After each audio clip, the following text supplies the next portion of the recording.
디트리히 본회퍼 설교집 디트리히 본회퍼 지음 김순현 옮김.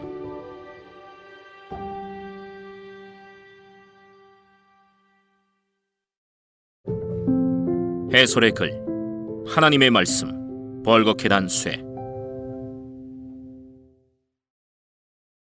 디트리히 본회퍼라는 이름은 우리 시대의 현상이 되었다. 그의 이름을 전유하여 자기들의 사적 욕망을 근사하게 치장하려는 이들도 있다. 시대의 어둠을 향해 온몸을 내던져 마침내 파란 불꽃을 일으켰던 그가 혹시 라헬처럼 울고 있는 것은 아닐까? 그는 자유에 이르는 길 위의 정거장들을 하나도 빠짐없이 거쳐갔다. 욕망으로부터 자유롭게 되기 위해 자기를 쳐서 훈련했고, 가능성 속에 허우적대지 않고 현실적인 것을 과감히 붙들기 위해 행동에 나섰고, 마침내 자기에게 다가온 시련 속에서도 차분하고 침착하게 더 강한 손에 자기를 맡김으로 고난의 잔을 남김없이 마셨다. 마침내 죽음을 바라보며 그는 의연한 목소리로 노래했다. 어서 오라, 영원한 자유에 이르는 길 위에 있는 최고의 향연이여.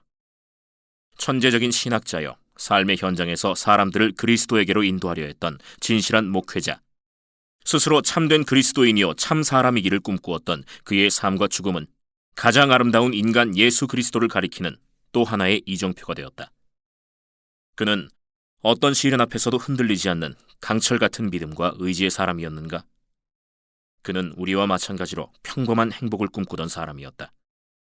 감옥에서 쓴 시 나는 누구인가에서 그는 남들이 말하는 나와 나 스스로 아는 나가 동일한 존재인가를 묻고 있다.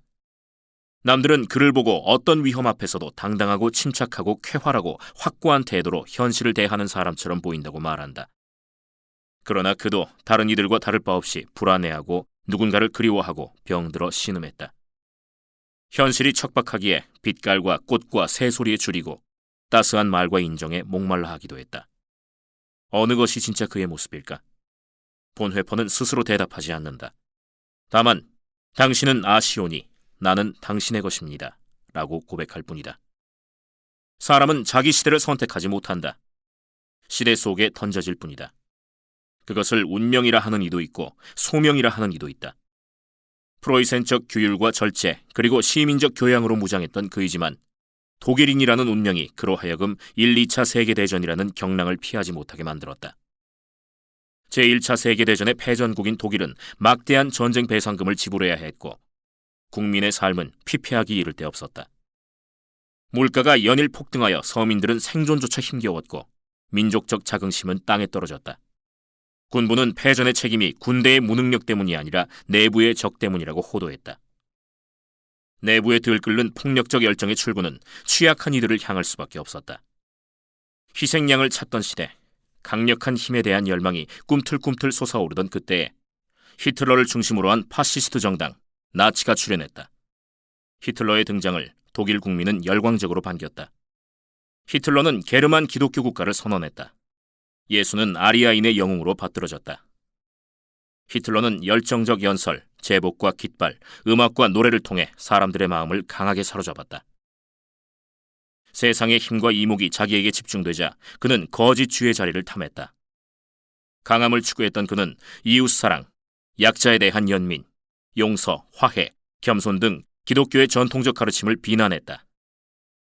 권력과 손잡은 교회는 주춤거리면서도 그의 폭주를 용인했다. 바로 이러한 시대 속에 본회퍼는 던져졌다.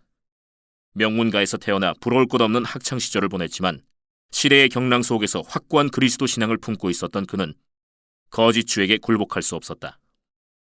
참된 주가 누구인지 고백해야 하는 상황이 되었을 때 그는 기드온이라는 설교를 통해 그의 마음을 사로잡고 있던 확신의 일단을 절절하게 드러낸다. 1933년 2월 26일. 교회 안에는 제단이 하나만 있습니다. 그것은 지존하시고 유일하시며 영광과 경배만을 받으셔야 하는 주님, 모든 피조물이 무릎을 꿇어야 하는 창조주, 가장 힘있는 자를 먼지처럼 여기시는 창조주의 제단입니다. 교회 안에는 인간 숭배를 위한 보조 제단 따위는 없습니다. 교회 제단에서 이루어지는 것은 인간 예배가 아니라 하나님 예배입니다. 다른 곳이 아니라 오로지 설교단에서 믿음은 누구에게나 쉬운 일이 아닌 절박한 사건, 공포와 두려움을 유발하는 사건이 됩니다. 설교단에서는 인간을 가차없이 주저없이 과도하게 다룹니다. 이때 인간은 굴복하든지 부서지든지 해야 합니다. 믿음은 인생을 건 모험이다. 어중간한 태도는 용납되지 않는다. 그는 돌이킬 수 없는 길에 접어들게 되었다. 정치적이었기 때문이 아니라 성서적 신앙에 투철했기 때문이다. 본회퍼는 나치 의회가 아리아인 조항을 통과시키면서 아리아인이 아닌 이들이 관료적 지위를 갖는 것은 불법이라고 규정하자 명확한 반대 의사를 밝힌다. 그는 1933년 4월 목회자 모임에서 유대인 문제에 직면한 교회라는 제목으로 강연을 행한다. 그 강연에서 본회퍼는 국가의 행위는 적법한가를 물어야 한다고 주장한다. 그리고 교회는 사회 질서에 의해 희생당한 이들에게 무조건적인 빚을 지고 있다면서 국가가 과도하게 법 집행을 할 때 저항할 의무가 있다고 역설한다. 바야흐로 순교자의 피를 요구하는 시대가 열린 것이다. 나치에 부역하고 있는 독일 제국교회를 바라보며 본회퍼는 단호하게 말한다. 고린도후서 12장 9절 설교, 1934년. 기독교계는 권력 숭상에 너무 쉽게 순응했습니다. 그리스도인들은 지금 하는 것보다 세상을 더 많이 공격해야 하고 세상에 더 많은 충격을 주어야 합니다. 그리스도인들은 강자에게 당연히 있을 법한 도덕적 권리를 존중하기보다는 약자의 편을 더 힘차게 들어야 합니다.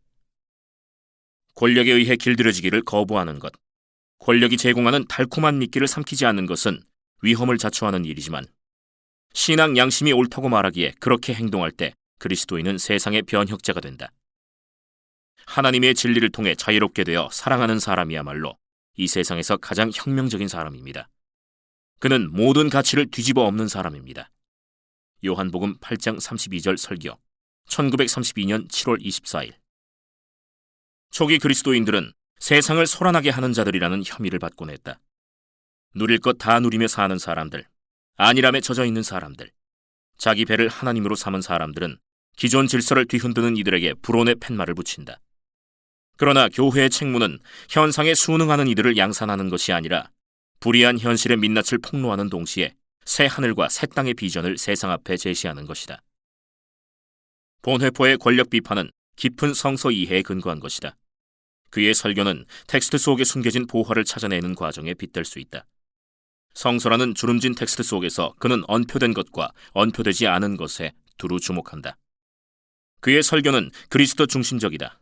모든 본문의 의미를 그리스도에 대한 알레고리로 이해한다는 말이 아니라 어떤 설교를 하든 그리스도의 현존을 느끼려 한다는 측면에서 그러하다.